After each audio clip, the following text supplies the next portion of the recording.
नेत्रं नवदरदलदश्यामलं कोमलाङ्गं वन्दे भीष्टार्थसिद्धि परमवर कल्याण माङ्गल्यमूर्तिं ಎಂಬ ಪ್ರಕಾರವಾಗಿ ಸಾಕ್ಷಾತ್ ಶ್ರೀಮನ್ಮಹಾಲಕ್ಷ್ಮಿ ಅನಂತ ಪದ್ಮನಾಭ ದೇವರು ಕಲ್ಯಾಣ ಮೂರ್ತಿಯಾದಂತಹ ಶ್ರೀಮನ್ಮಹಾಪದ್ಮನಾಭ ದೇವರು ಶಿರಸ್ಸಿನಲ್ಲಿ ನವರತ್ನ ಖಚಿತವಾದಂತಹ ಕಿರೀಟವನ್ನು ಧರಿಸಿಕೊಂಡಿಹರು.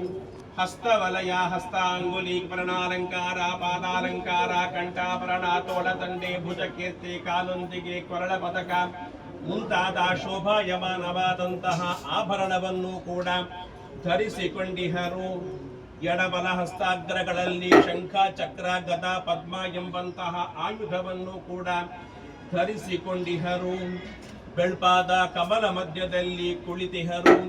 ಅನಂತವಾದಂತಹ ವಿಶ್ವವನ್ನು ತನ್ನ ನಾಭಿಗರ್ಭದಲ್ಲಿ ಇರಿಸಿಕೊಂಡು ಅನಂತ ಪದ್ಮನಾಭ ಎಂಬ ಅಭಿಧಾನವುಳ್ಳಂತಹ ಸ್ವಾಮಿಯ ಸನ್ನಿಧಾನದಲ್ಲಿ ಮಹೋತ್ಸವಾದಿ ಪ್ರಕ್ರಿಯೆಗಳನ್ನು ಅದಾವ ಪ್ರಕಾರವಾಗಿ ಮಾಡಬೇಕು ಎಂದರೆ ಮಹೋತ್ಸವ ವಿಧಿಂ ವಕ್ಷೇ ರಮೇಶಸ್ಯ ಮಹಾತ್ಮನಃ ಮಹದ್ಭಿರ್ ಮಹನೀಯತ್ವಾದ್ ಉತ್ಕೃಷ್ಟಾರ್ಥೈಕ ಸಾಧನಾತ್ ಆಪದುದ್ಧರಣದ್ವಾಚ್ಚ ಪ್ರದಾನಾದುಚ್ಚ ಸಂಪದಂ ಮಹೋತ್ಸವೇಭ್ಯಃ ಸರ್ವೇಭ್ಯಃ ಫಲಾದಿಕ್ಯಾಚ್ಚ ವಾಗುಣೈಃ ಮಹಿಮ್ನಾ ಸುಮಹುದ್ವಾಚ್ಚ ಮಹೋತ್ಸವ ಇತಿ ಸ್ಮೃತಃ ಎಂಬ ಪ್ರಕಾರವಾಗಿ ಪದ್ಮನಾಭ ದೇವರ ಪ್ರೀತ್ಯರ್ಥವಾಗಿ ಮಾಡುವಂತಹ ಮಹೋತ್ಸವ ಎನ್ನುವಂತಹ ಶಬ್ದವು ಮಹಾ ಆಪತ್ತುಗಳಿಂದ ಎತ್ತಿ ಹಿಡಿಯುವಂತಹ ಗುಣಗರಿಷ್ಠವಾಗಿರುವುದರಿಂದಲೂ ಮಹಾ ತಪಸ್ವಿಗಳು ಸಾಧನೆ ಮಾಡಿದಂತಹ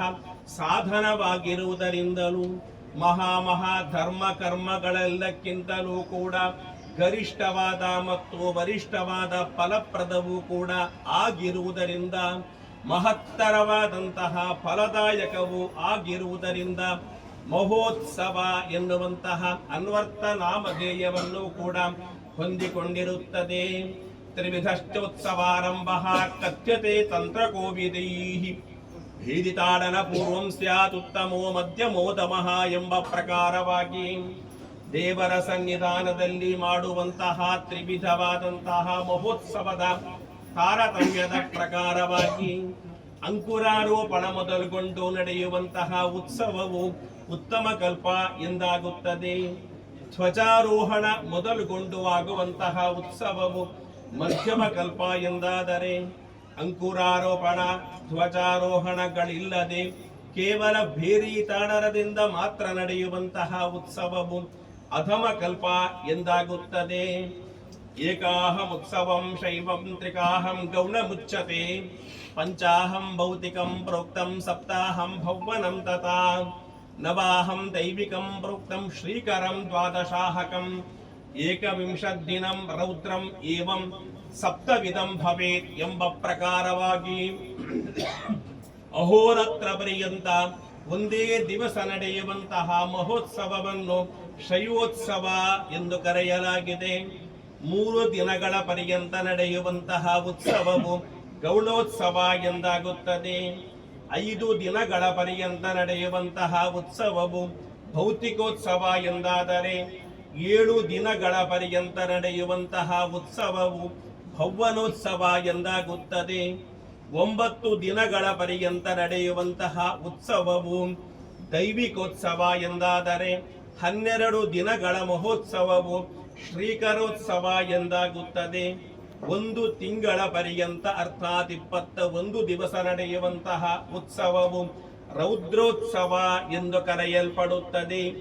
ಈ ಸಪ್ತ ವಿಧವಾದಂತಹ ಮಹೋತ್ಸವಗಳ ಮಧ್ಯೆ ಭೌತಿಕೋತ್ಸವವನ್ನು ಜರುಗಿಸುವಂತಹ ಪ್ರಕಾರ ವಾದ್ಯಮಾದೌ ಪ್ರಕುರ್ವೀತ ಪುಣ್ಯಾಹಂ ತದನಂತರಂ ಸುಮುಹೂರ್ತೆ ಬಲಿಂ ದದ್ಯಾತ್ ಯಾಗಶಾಲಾ ಪ್ರವೇಶನಂ ಮೃತ್ತಿಕಾಹರಣಂ ಹೋಮಂ ಅಂಕುರಾರೋಪಣಂ ಪರಂ ಭೇರಿ ಸಂತಾಡನಂ ಪಶ್ಚಾತ್ ವಪನಂ ಸ್ತಪನಂ ತಥಾ ಸುಕುಂಡೆ ಅಗ್ನಿಜನನಂ ರಜ್ಜುಬಂಧನಮೇವ ಚ ಅಷ್ಟಪತಾಕಾ ಸ್ಥಾಪನಂ ಅಪಿ ಅಸ್ತ್ರಯಾಗಶ್ಚ ಪೂಜನಂ ನಿತ್ಯ ಹೋಮಂ ನವಘಟೈಃ ಮಹಾಕುಂಭಾಭಿಷೇಚನಂ ಎಂಬ ಪ್ರಕಾರವಾಗಿ ಮಂಗಲವಾದ್ಯ ಪೂರ್ವಕ ಪುಣ್ಯಾಹ ಮುಹೂರ್ತ ಬಲಿ ಯಾಗಶಾಲಾ ಪ್ರವೇಶ ಮೃತ್ತಿಕಾಹರಣ ಮೃತ್ತಿಕಾರೋಪಣ ಮೊದಲಾಗಿ ಅಸ್ತ್ರಯಾಗ ನವಕ ಪ್ರದಾನ ಅಷ್ಟಪತಾಕಾ ಸ್ಥಾಪನ ರಜ್ಜು ಬಂಧನ ಗಣಯಾಗ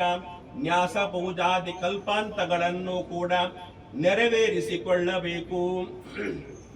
ಈ ಮಹೋತ್ಸವದ ಮಧ್ಯಕಾಲದಲ್ಲಿ ದೇವರಿಗೆ ಅತಿ ಪರಮ ಪ್ರೀತಿಕರವಾಗಿರತಕ್ಕಂತಹ ರಥೋತ್ಸವವನ್ನು ಅದಾವ ಪ್ರಕಾರವಾಗಿ ಮಾಡಬೇಕು ಎಂದರೆ ರಥೋತ್ಸವ ವಿಧಿಮಕ್ಷೇರಮೇಶಸ್ಯ ಮಹಾತ್ಮನಃ ಚಕ್ರೇ ಪೂಜ್ಯಾರಿ ಷಡ್ವರ್ಗಂ ಪ್ರಾದಕ್ಷಿಣ್ಯೇನ ಚಕ್ರಮಾತ್ ಹಂಸಂ ವಿಧುಂ ಗುರುಂ ನಾಮ್ನಾಂ ಚಕ್ರಾಣಾಂ ನಾಭಿದೇಶಕೆ ಕೀಲಕಾಸು ಗುರುನ್ ಪೂಜ್ಯ ಚಾಷ್ಟದಿಕ್ಷುರತಸ್ಯ ಚ ಇಂದ್ರಾದಿಲೋಕಪಾಲಾಂಶ್ಚ ಗಜಾದೀಂಶ್ಚೈವ ವೀತಿಷು ಚತುರ್ದ್ವಾರೆ ಚತುರ್ವೇದಾನ್ ಪೂಜಯೇದ್ದೇಶಿಕೋತ್ತಮಃ ಸಿಂಹಾಸನೆ ಚ ವೈಕುಂಠಂ ಪತಾಕಾತ್ ರಕ್ಷಸಂಚಯಂ ಸ್ತಂಭೇಷು ಮೇರು ಸಂಪೂಜ್ಯ ಬ್ರಹ್ಮಾಂಡಂ ಶಿಖರೇರ್ಚಯೇತ್ ಎಂಬ ಪ್ರಕಾರವಾಗಿ ಪದ್ಮನಾಭ ದೇವರನ್ನು ಇರಿಸುವಂತಹ ರಥದ ಚಕ್ರದಲ್ಲಿ ಅತಲ ವಿತಲ ಸುತಲ ರಸಾತಲ ತಲಾತಲ ಮಹಾತಲ ಪಾತಾಳಗಳೆಂಬಂತಹ ಭೂಮಿಯ ಅಧಸಪ್ತ ಲೋಕಗಳು ಕೂಡ ಸನ್ನಿಹಿತವಾಗಿರುತ್ತದೆ. ರಥದ ಚಕ್ರದ ಕೇಂದ್ರ ಸ್ಥಾನದಲ್ಲಿ ಹಂಸ ಚಂದ್ರ ಗುರುಗಳೆಂಬಂತಹ ತ್ರಿದೇವತೆಗಳು ಕೂಡ ಸನ್ನಿಹಿತರಾಗಿರುತ್ತಾರೆ. ರಥದ 8 ದಿಕ್ಕುಗಳಲ್ಲಿ ಇಂದ್ರ ಅಗ್ನಿ ಯಮ ನಿರುತಿ ವರುಣ ವಾಯು ಸೋಮ ಈಶಾನ ಎಂಬಂತಹ ಅಷ್ಟದಿಕ್ಪಾಲಕರು ಕೂಡ ಸನ್ನಿಹಿತರಾಗಿರುತ್ತಾರೆ.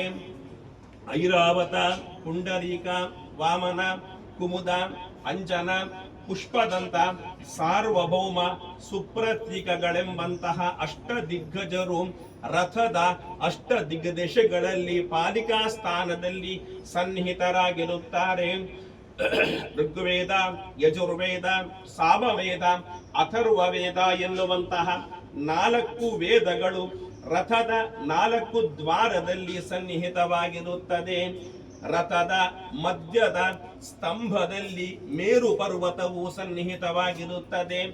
ರಥದ ಸುತ್ತಲೂ ಇರುವಂತಹ ಪತಾಕೆಗಳಲ್ಲಿ ಸರ್ವ ಕೋಟಿ ನಕ್ಷತ್ರ ದೇವತೆಗಳು ಕೂಡ ಸನ್ನಿಹಿತರಾಗಿರುತ್ತಾರೆ.